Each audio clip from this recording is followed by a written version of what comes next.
इस्तीफा दो, सारे जुल्म की टक्कर में संघर्ष हमारा नारा है, सारे जुल्म की टक्कर में संघर्ष हमारा नारा है।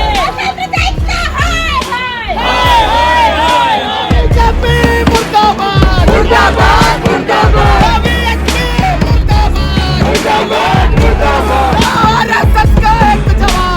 हमें हिंदू राष्ट्र एक्सेप्ट नहीं है।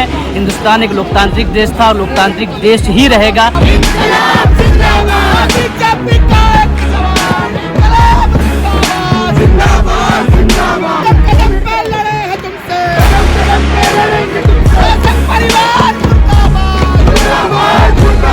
आज इस देश के हिंदुओं के ऊपर ये रिस्पॉन्सिबिलिटी है कि आप इस बात को बोले कि ये हिंदू राष्ट्र आपको नहीं चाहिए। माइनॉरिटीज तो बचा ही रही हैं देश को, अब आपको बचाना है, अब आपको बचाना है।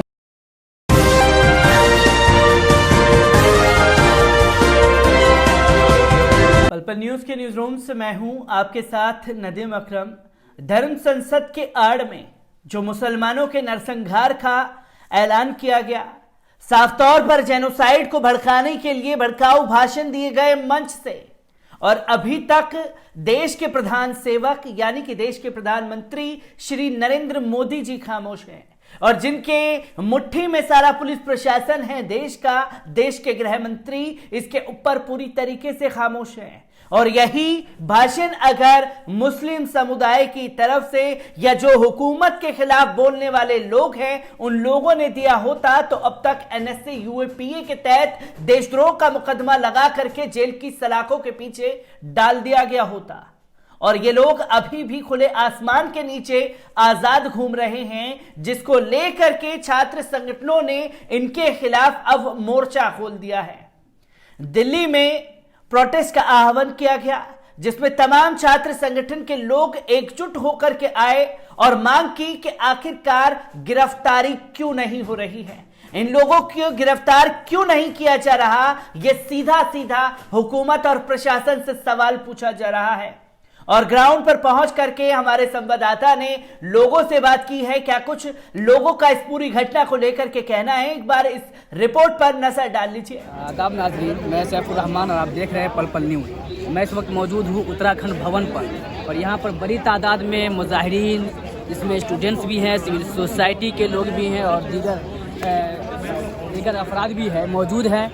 ये तमाम लोग NCHRO के तहत, US के तहत, आइसा के तहत और दीगर सोशल एंड स्टूडेंट ऑर्गेनाइजेशंस के तहत यहाँ पर जमा हुए हैं। और इन तमाम लोगों की तरफ से ज़बरदस्त तरीके से जो धर्म संसद ऑर्गेनाइज़ किया गया है मुख्तलिफ रायपुर के अंदर और दीगर मकामात पर, उसका विरोध किया जा रहा है। और साफ लफ्ज़ों में यहाँ पर लोग ये कह रहे हैं कि हमें हिंदू राष्ट्र एक्सेप्ट नहीं है। हिंदुस्तान एक लोकतांत्रिक देश था और लोकतांत्रिक देश ही रहेगा, ऐसे नारे यहाँ पर लगाए जा रहे हैं। और बड़ी तादाद में जो यहाँ पर इंटेलेक्चुअल्स और पॉलिटिकल लीडर्स पहुँचे हैं, उनके स्पीचेस जारी है। आइए मैं आगे लेकर के आपको चलता हूँ, मुजाहिरीन के इंटरव्यूज़ भी दिखाता हूँ और यहाँ पर जो पॉलिटिकल लीडर्स, एक्टिविस्ट और तलबा लीडरान आए हैं वो क्या कह रहे हैं, क्या डिमांड रख रहे हैं और आवाम से क्या उम्मीद कर रहे हैं, क्या अपील कर रहे हैं, वो आपको दिखाने की हम कोशिश करते हैं। आइसा के लीडर है और एक्टिविस्ट भी हैं। मैं इनसे जानना चाहता हूँ कि इस वक्त बड़ी तादाद में यहाँ पर मुजाहिरीन किस मकसद के तहत जमा है। देखिए, हम लोग आज यहाँ पर इस बात को कहने के लिए आए हैं कि एक इन्होंने असेंबली किया था हरिद्वार के अंदर, जो कि एक हेट असेंबली था, और आज यहाँ पर हम लोग आए हैं ये कहते हुए कि वो असेंबली भी एक था, एक ये भी असेंबली है। अगर आपको लगता है कि इस देश के अंदर सिर्फ हिंदू राष्ट्र को मानने वाले, हिंदू राष्ट्र को बनाने वाले वही लोग रह गए हैं और उसके खिलाफ बोलने वाले लोग नहीं हैं, तो वो गलत है। उसके खिलाफ भी लोग बोल रहे हैं। लोग ये बात को कहना चाहते हैं कि जिस हिंदू राष्ट्र की ये कामना करते हैं, बल्कि मेरे हिसाब से तो वो हिंदू राष्ट्र के अंदर अभी हम जी रहे हैं, यही वो हिंदू राष्ट्र है जो बनाना चाह रहे हैं, जिसमें आप एक पूरा मजहब को ख़त्म करने की बात कर सकते हैं और आपको अरेस्ट नहीं किया जाएगा। आप उसके बाद ये भी कह सकते हैं कि हमने अभी एक हरिद्वार में कॉन्फ्रेंस किया, अगला कॉन्फ्रेंस हम गाजियाबाद के अंदर करेंगे। आप अनाउंस कर सकते हो और पुलिस आपको प्रोटेक्ट करेगा, आपको अरेस्ट नहीं किया।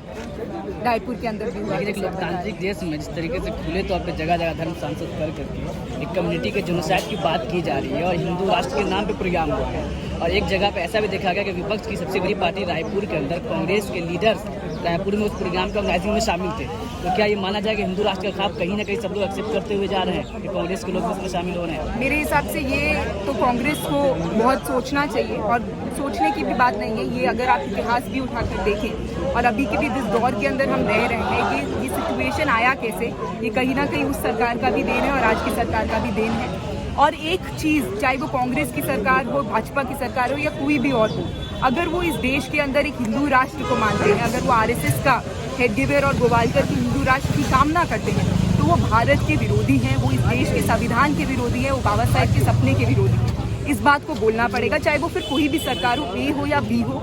और एक और बात कहने की बहुत ज़रूरत है कि यही ये हिंदू राष्ट्र है जिसको वो बनाना चाहते हैं, जहाँ पर जस्टिस की और मोहब्बत की कोई जगह नहीं है, जहाँ पर शोषण के आधार पे भारत का पूरा एक तंत्र चलेगा। और वही हम इस देश में देख रहे हैं। तरीके से विपक्ष खत्म दिख रहा है और दूसरी तरफ ये धीरे धीरे जो है मुकम्मल तौर पर सारे कवानीन लाते जा रहे हैं, एंटी कन्वर्जन बिल लाया जा रहा है कर्नाटक के अंदर और सारे स्टेप्स लिए जा रहे हैं। तो क्या ये माना जाए कि हिंदू राष्ट्र की तरफ कदम बढ़ाया जा चुका है? नहीं, मेरे हिसाब से we are living in Hindu Rashtra. मुझे नहीं पता इससे और बुरा क्या होगा, क्योंकि आप एक चीज़ को देखिए कि सिटीजनशिप एक जो बेसिक मूल है, जिस देश के अंदर आप रहते हैं, आप उसके नागरिक हैं, उसके लिए लॉ ले आए, सिटीजनशिप अमेंडमेंट एक्ट। उसके बाद जो लोग उसके खिलाफ प्रोटेस्ट कर रहे हैं वो यूएपीए में अंदर है। तो आपको इसमें देखने की भी ज़रूरत नहीं है, इट्स ऑल देयर। वो दिख रहा है कि यही हिंदू राष्ट्र है। आप सड़क पे खड़े होकर, अगर आप मुसलमान हैं तो आपको कौन कब आपकी लिंचिंग कर जाए, कोई गारंटी नहीं है, कोई जस्टिस की गारंटी नहीं है। तो और क्या हिंदू राष्ट्र है? यही है, इसीलिए उसको अपोज करना है। और कोई भी, अगर मैं एक और चीज़ कहना चाहती हूँ बहुत रिस्पॉन्सिबिलिटी के साथ, कि आज इस देश के हिंदुओं के ऊपर ये रिस्पॉन्सिबिलिटी है कि आप इस बात को बोले कि ये हिंदू राष्ट्र आपको नहीं चाहिए, क्योंकि आप ही के नाम पे ये हो रहा है, आप ही के नाम पे कत्ल हो रहा है। तो आपको सबसे पहले आगे आके बोलना पड़ेगा कि ये हमें मंजूर नहीं है, क्योंकि माइनॉरिटीज़ तो बचा ही रही हैं देश को, अब आपको बचाना है। तो आपने देखा कि यहाँ पर जो मुजाहिरीन मौजूद हैं, जो स्टूडेंट्स हैं, यूथ्स हैं, सिविल सोसाइटी के लोग हैं, वो सब के सब सिंहानंद को हम संसद आयोजन में शामिल हुए तमाम लोगों को, तमाम ऑर्गेनाइजर्स को अरेस्ट करने की मांग कर रहे हैं और यहाँ से एक पैगाम दे रहे हैं कि इस मुल्क के अंदर किसी भी कम्युनिटी को टारगेट करने की जो नफरत की सियासत है वो नहीं चलेगी। और साथ ही हिंदू राष्ट्र के खिलाफ और लोकतंत्र के सपोर्ट में स्पीचेस किए जा रहे हैं और नारे लगाए जा रहे हैं। अब देखना है कि क्या राजधानी के अंदर होने वाले इस बड़े प्रोटेस्ट का असर हुकूमत पर होता है और जो वहाँ पर मुजरिमीन है, जिनको ऑर्गेनाइजर्स माना जा रहा है, उन्हें अरेस्ट किया जाता है, या फिर ये पैगाम दिया जाता है कि यूएपीए जैसे का सारे कवानीन और तमाम जो मुल्क की धारा है वो सिर्फ और सिर्फ किसी खास कम्युनिटी के लिए ही है। तो दोस्तों, आपने देखा कि लोगों की साफ तौर पर मांग है कि गिरफ्तार किया जाना चाहिए। एक यति नरसिंहानंद जो है बार बार भड़काऊ भाषण दे रहा है, देश की एकता और अखंडता को तोड़ने की बात कर रहा है, देश के मुसलमानों के खिलाफ नरसंहार की बातें कर रहा है, पर उसको गिरफ्तार क्यों नहीं किया जा रहा?